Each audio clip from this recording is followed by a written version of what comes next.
so the first step is gonna be getting our bone marrow roasted off. I've got some beautiful marrow bones.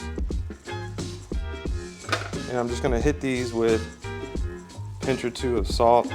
We really just want the fat to render out so we can use it to coat the Rösti. We're gonna go into a 450-degree oven.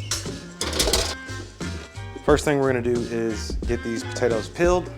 You're gonna peel them lengthwise, grate them lengthwise.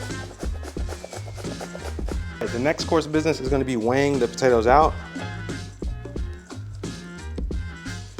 All right, so we're gonna do 1% of the weight of the potatoes in salt.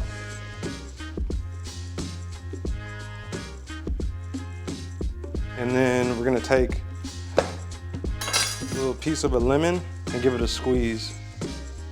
We're gonna incorporate the salt and the lemon juice on the shredded potato and let it sit for a little bit so that the water can drain.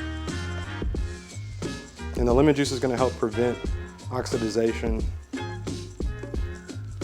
All right, we're gonna let that rest and then we're gonna come back. Next up, we're gonna wring out the majority of the water from the grated potato. You don't wanna take out all of it. You want a little bit of moisture so it can help steam, but you do want the majority of it out. So we're gonna do it by hand. You can also use a tea towel if you want.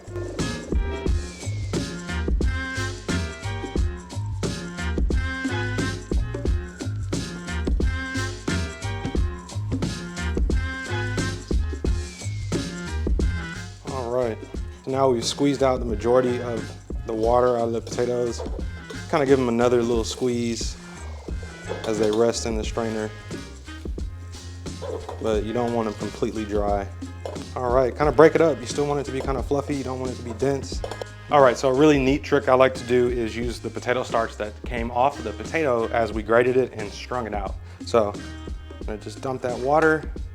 All that white stuff that you see there, that's all really, really good potato starch, and it's gonna help bind the potato. It's a trick that they use in latkes. And so we can use the same thing here. No reason why we should just toss that out and not use that potato starch as it was so freely given to us. Now I'm just gonna incorporate the starch a little bit, kind of keep things fluffy and light. And then we're gonna get ready to incorporate the bone marrow. Looks like our bone marrow is ready. We're gonna go ahead and grab that out. Once the bone marrow isn't really sizzling anymore, you've really rendered out what you want to render. Go ahead and remove these. All the fat and bone marrow that's rendered out at the bottom is what we want. So we're gonna go into our scale with the potatoes, and we're gonna go down with 80 grams of the rendered bone marrow.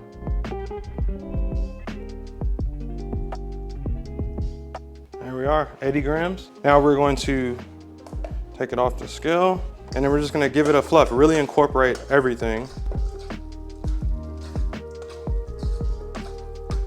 Again, we want it to be really light and fluffy when we put it into the pan. I'm gonna hit it with just a little fresh cracked black pepper and a little MSG. So I'm just gonna incorporate the MSG and the black pepper. All right, so we're gonna go into our pan with a hefty pinch of salt, and then we're gonna go in with the potato. Now we don't want to pat it down.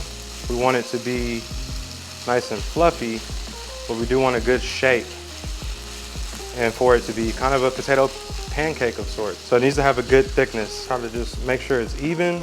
Don't press down too hard. You want it to be a circle and have good contact with the pan. All right, just work your edges. And we'll let it cook. Okay, it's time for the big flip. This is hard. Whoa. Okay, beautiful. We're gonna hit it with some salt on the underside there, just like we did on the other one.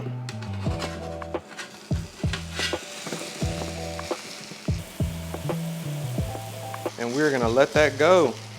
Good deal. And it looks like we're done. And that is beautiful. All right, so I've got all this stuff I want to serve with it. I've got a little bit of salmon. I've got some chives. I've got some lemon wedges, a little butter, and then I've got some fried eggs. We're just gonna go ahead and give it a nice cut. And that's the consistency you want. You want it to be sort of cakey. You want it to have a little bit of height, but you also want it to be crispy on the edges. All right, so we're gonna go down onto the plate. So we're gonna go with some of the salmon on this one, chive on that one. We'll go with a fried egg here, chive. We'll go down with some bacon bits.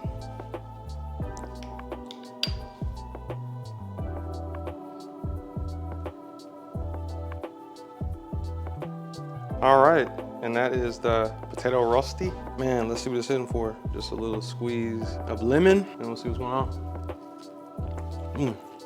You get the richness of the bone marrow with the smoky salmon, and then it's just potato on potato on potato. The flavor of potato is so good here. The perfect vehicle for the salmon or for the bacon or for the fried egg. And that little squeeze of lemon cuts through all the richness of the bone marrow. It's absolutely amazing. It's crispy on the outside. It's nice and fluffy on the inside. It's fully cooked all the way through. I'm gonna add just a little bit of bacon for good measure. A little squeeze of lemon, cut through the richness. The perfect bite. The bacon, the yolk. Oh man, this is so crazy. We didn't have to mess around with parboiling the potatoes. A lot of the more intricate rösti recipes have you grate the potato the night before, and then you put it in the fridge, and then you cook it from cold all the way up to hot. Look man, come in here, grate the potatoes. Don't overcrowd that pan. Make sure that it's in there delicately so that it maintains its fluffy texture, and maintain that heat. Don't go too high and burn the outsides and have raw insides. So there's a way to do it without all of the frills and keeping it real simple, but still getting the main point of rösti, which is a nice crispy exterior and a fluffy and cake-like interior. So if you enjoyed this recipe, hit the subscribe button. We got many more adventures to come.